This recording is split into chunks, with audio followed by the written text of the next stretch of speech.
Hi friends, this is Anita Pandian, Kalkiyin Sivagamiyin Sabadam Part 2. நம்ம இப்போ வாழ்ந்துட்டு இருக்கிறதுலேருந்து பல வருஷம் அப்படியே பின்னாடி போனால் பல்லவ மன்னர்களோட ஆட்சி காலம்.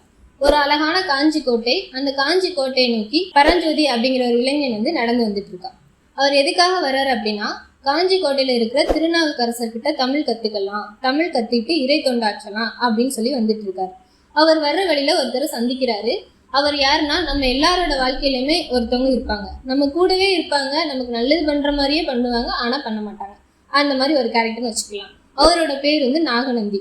இவங்க ரெண்டு பேரும் அப்படியே பேசிட்டே காஞ்சி கோட்டைக்கு வர்றாங்க. இப்போ நம்ம கதையோட ஹீரோயினி சிவகாமி உள்ள வராங்க. இவங்க யாருன்னா, இவங்க ஒரு சிறந்த ஆடல் அரசி.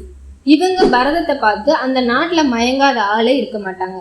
அப்படிப்பட்ட சிவகாமி தன்னோட பரத கலையை முடிச்சுட்டு அவங்களும் சிவகாமியோட அப்பாவும் ஒரு பல்லக்கில் வந்துட்டு இருக்காங்க. சிவகாமியோட அப்பா யாருன்னா, இப்போ நம்ம எல்லாரும் பார்த்து பிரமிப்படைகிறோம்ல மகாபலிபுரம், அந்த வேலைப்பாடுகள் எல்லாம் செய்த சிற்பிகளுக்கெல்லாம் மகா சிற்பி அப்படின்னு சொல்றவங்க தான் சிவகாமியோட அப்பா. இவங்க ரெண்டு பேரும் பல்லக்கில் வந்துட்டு இருக்கும்போது அந்த ஊர்ல எல்லாம் அலறி அடிச்சுட்டு அங்கேயும் இங்கேயும் ஓடுறாங்க. அப்படி என்ன ஆச்சு அப்படின்னு விசாரிச்சு பார்க்கும்போது ஒரு மதம் பிடிச்ச யானை ஒன்று ஊருக்குள்ள வந்துட்டு இருக்கு அப்படின்னு சொல்றாங்க. அப்போ அந்த மதம் பிடிச்ச யானை சிவகாமியும் அவங்க அப்பாவையும் நோக்கி கிட்டத்துல வந்துருச்சு. அப்போ அந்த யானை கிட்ட இருந்து இவங்க ரெண்டு பேர்த்த யாரு காப்பாத்துறாங்கன்னா, பரஞ்சோதி தான் காப்பாத்துறாங்க.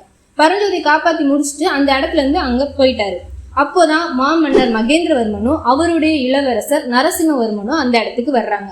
அப்போ நடந்தது என்ன அப்படின்னு சொல்லி சிவகாமியோட அப்பா கிட்ட கேட்கும்போது, இந்த மாதிரி யானை கிட்ட இருந்து இந்த இளைஞன் தான் எங்களை காப்பாத்தினாரு, ஆனா அவர் யாருன்னு தெரியல, அவரை நாங்க முன்ன பின்ன பார்த்தது கிடையாது அப்படின்னு சொல்றாங்க. அப்போதான் மாமன்னர் மகேந்திரவர்மனுக்கு ஒரு டவுட் வருது, அப்ப யாரா இருக்கும் அப்படின்னு சொல்லிட்டு. மாமன்னர் மகேந்திரவர்மனுக்கும் சிவகாமியோட அப்பா சிற்பிக்கும் நடந்தது என்ன அப்படின்னு ஒரு கான்வர்சேஷன் போயிட்டு இருக்க இந்த டைம்ல சிவகாமியும் நம்ம கதையோட ஹீரோ நரசிம்மவர்மனும் கண்ணாலே ஒரு காதல் பேசிப்பாங்க. இதையெல்லாம் பார்த்தும் பார்க்காத மாதிரி அந்த இடத்துல மாமன்னர் மகேந்திரவர்மன் சிற்பி கூட பேசிட்டு இருப்பாரு. அதுக்கப்புறம் மாமன்னர் மகேந்திரவர்மன் என்ன யோசிப்பாருன்னா, இப்படி தனி ஒரு ஆளா இருந்து மதம் பிடிச்ச யானைகிட்ட இருந்து இவங்களை காப்பாத்தின அந்த வீரன் யாரா இருப்பான் அப்படின்னு சொல்லி உடனே அந்த நாட்டுல உள்ள போர் படை வீரர்கள் எல்லாத்தையும் சொல்லி அந்த இளைஞன் யாருன்னு கண்டுபிடிச்சு உடனே சிறையில் அடைங்க அப்படின்னு சொல்லி உத்தரவு போட்டுருவாரு. ஒருத்தவங்களுக்கு உதவி செய்ய போய் கடைசியில பரஞ்சோதி சிறையில் அடைச்சிருவாங்க.